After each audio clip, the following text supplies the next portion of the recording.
ఏ ఒక్క ప్రాజెక్టు కూడా ఈ 9.5-10 సంవత్సరాలలో చంద్రశేఖరరావు పూర్తి చేయకపోవడం వల్ల ఈరోజు మనకు హక్కులు రాలేదు, ప్రయోజనము చేకూరలేదు.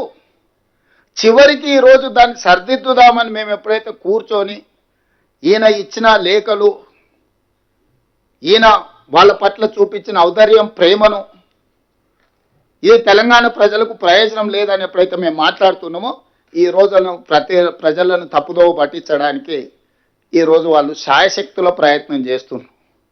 అందుకే ఈరోజు కృష్ణానదిలో చంద్రశేఖరరావు గారు చేసిన ద్రోహము ఉమ్మడి రాష్ట్రంలో సీమాంధ్ర పాలకులు చేసిన అన్యాయానికంటే 1000 రెట్లు ఎక్కువ అన్యాయం చేసిండు చంద్రశేఖరరావు.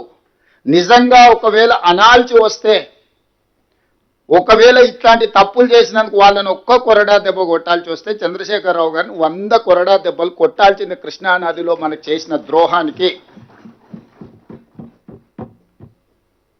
అలాంటిది ఈరోజు ఎదురుదాడి ఎట్లా అంటే ఇంకా అడ్డు అదుపు లేదు, వాస్తవాల ప్రాతిపదిక లేదు.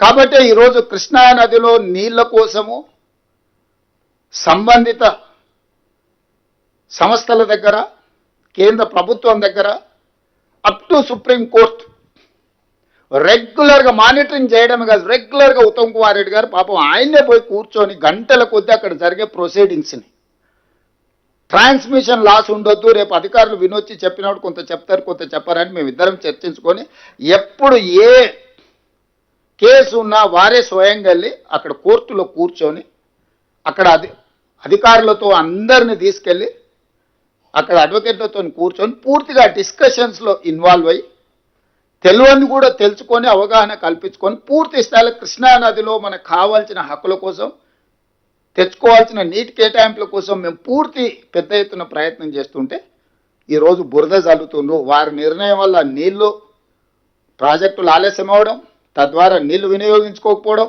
ఈరోజు శ్రీశైలం బ్యాక్ వాటర్స్లో వాళ్ళు తరలించుకోపోవడానికి అవకాశం ఇవ్వడం వల్ల కంప్లీట్గా పవర్ ప్రాజెక్ట్స్ కూడా డిఫంక్ట్ అయిపోతున్నాయి.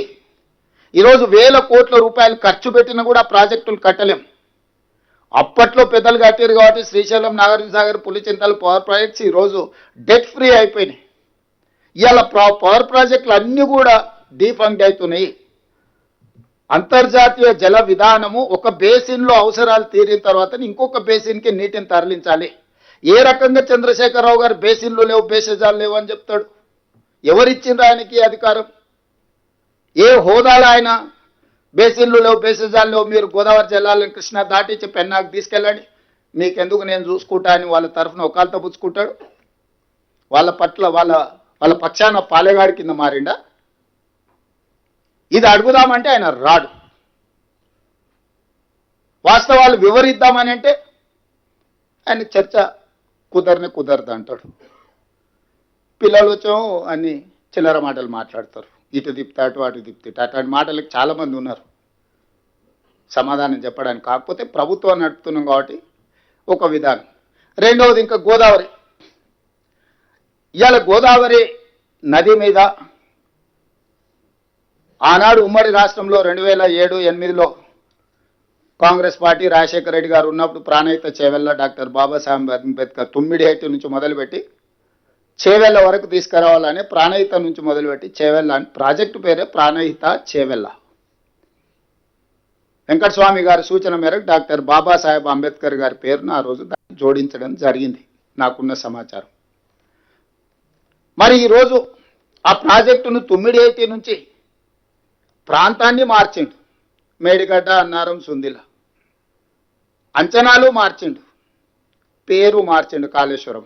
సరే, స్వార్థం కోసం ఏదైనా చేసిండని ఒక క్షణం ఏదైనా అనుకున్నా, ఎందుకు రంగారెడ్డి జిల్లాలో, నల్గొండ జిల్లాలో ఆయకట్టును తొలగించిండు?